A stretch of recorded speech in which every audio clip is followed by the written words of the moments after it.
and we know that 1 is a 0. So we can say, since we know that each factor is x minus c, and since c in this case is 1, we're going to put x minus 1, and we're going to look for the rest of the other factor for this polynomial. So we use, and I'm going to give myself some room here, we're going to use 1 as our divisor, and our coefficients are our dividend, So we got 1, negative 7, 14, and negative 8. And it helps to give yourself some room when you're doing these.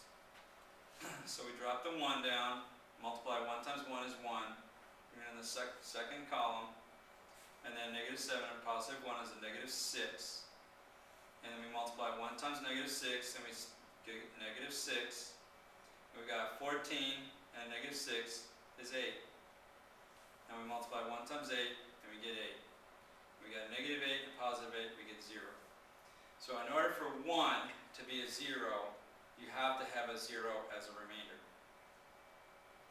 Since we started with x cubed, then our coefficient, our quotient is going to have a 1x squared for our leading exponent minus 6x plus 8. Okay, so we've got x squared minus 6x plus 8. And then we see if we can factor this again. Bring the x minus 1 down and see if we can factor this again. Maybe we can, maybe we can't, but we want to try. Okay, and our signs, we know our signs are going to be minus and a minus.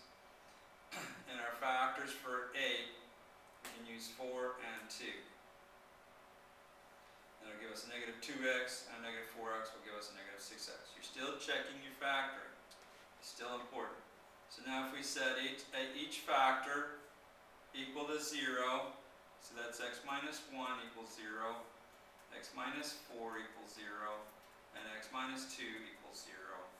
We get x equals 1, x equals 4, and x equals 2.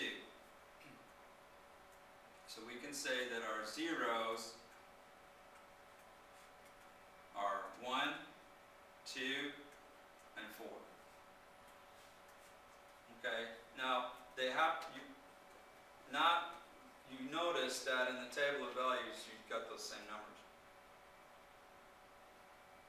But the table of values does not always show fractions if you don't have it set at the right increments. And it will not show irrational numbers. Like if you have to use a quadratic formula, you won't see those solutions. And it also will not show complex or imaginary solutions either. So you still have to go through all the steps. Okay? But these are real. These solutions are real.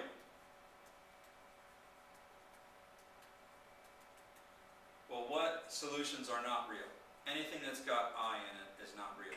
So if a problem in your homework asks for just real, that means you don't include anything with I in it. Okay, just the real solutions. Another thing is that on your graph will only show real solutions. It will not show complex solutions, and it will not anything with I in it won't show it as a intercept. Okay, so you want to keep that in mind. All right, let's try another problem. And here we have p of x is equal to 4x cubed plus 4x squared minus 1x minus 1. Okay? So here's our p and our q, right? So our p over q, we're looking for factors of 1 over 4. So we put in our table p, q. P, there's only 1. Q, we need factors of 4. such are 1 and 4, and also 2, right? So now we need the p is always going to be in the numerator. So this first one is going to be plus or minus 1 over 1. The second one is going to be plus or minus 1 is in the numerator, the p is in the numerator, the q is in the denominator, always. And the last one, plus or minus 1 over 4. Okay?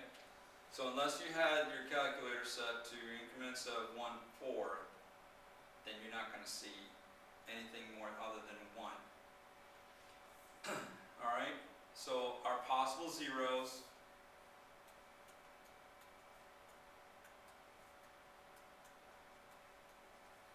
are plus or minus 1, plus or minus 1/2, and plus or minus 1/4. Okay, so now what we have to do is we're going to go to our calculator and excuse me, and we're going to put in our polynomial 4 x to the third plus 4x squared and minus x, oops, that's a minus x there, minus x, minus 1. Okay, so let's see what that looks like. Go to second and table and see if we get either 1 or negative 1. Well, 1 is a 6. Negative 1 is a 0. So we can use negative 1 as a 0 as our divisor, our first divisor. Okay? So that's what we'll do. And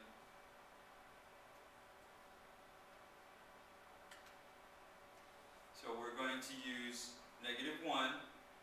So here's our polynomial. This is what we've got. We've got p of x equals to 4x cubed plus 4x squared minus 1x minus 1. And we know that x minus a negative 1 is a factor, right? And so we're looking for the other factor. So that's going to make that an x plus 1, right?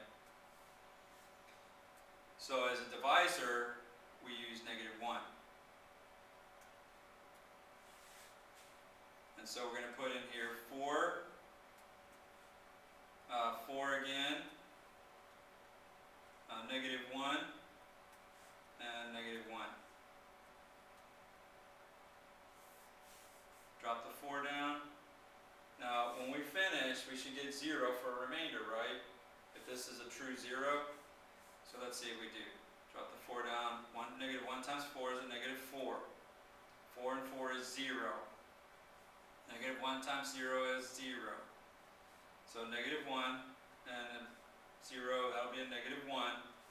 Negative 1 times negative 1 is a positive 1. And so we get a 0. So since we started with x cubed, right,